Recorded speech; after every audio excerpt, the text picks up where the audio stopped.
There's a lot of discourse around toxic masculinity, that being toxic traits that are typically associated with masculinity. But something as complex and nuanced as masculinity, that surely femininity would have toxic elements as well. You pair elements of masculinity and femininity, you got protection, nurturing, aggression, and people don't exclusively have all of one and none of the other. People can have a mix of both. Masculinity can involve strength in order to protect themselves or others, to defend the tribe, so to speak. However, one may fear that if they're perceived as weak and unable to defend themselves and their loved ones, then they will be seen as an easy target. So they then try to compensate with false displays of superiority, generally insecure about a threat that really doesn't exist, a perversion of a trait that would otherwise be innocuous. But in the interest of equality, let's look at femininity. Historically, we've been more male-orientated. Women have not really historically been given that much agency. Therefore, there may be little historical context we can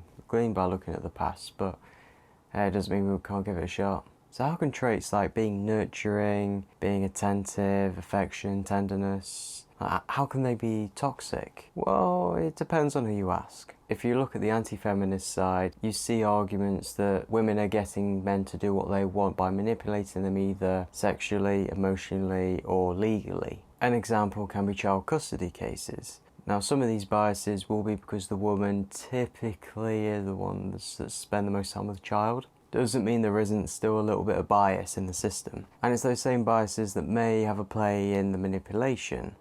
You think I'd let him destroy me and end up happier than ever?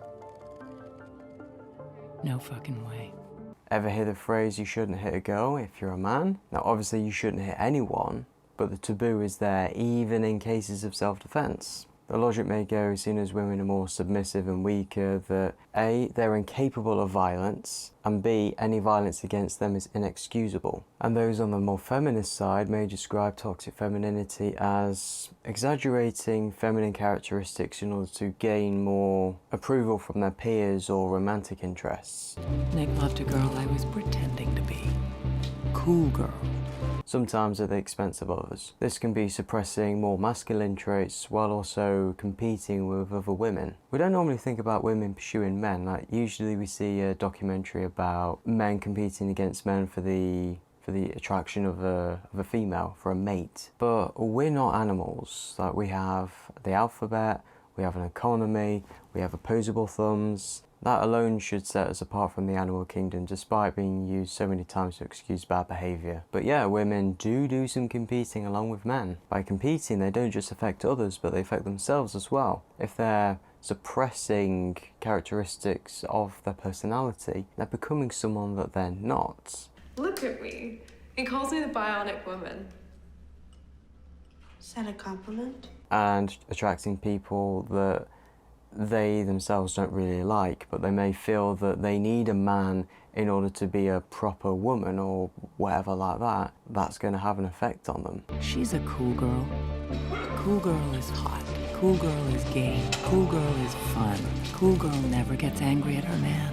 She only smiles in a chagrin-loving manner and then presents her mouth for fucking. By placing the needs of others above themselves, that risks that their needs will never get met. It can lead to stress, unhealthy relationships, generally toxic stuff.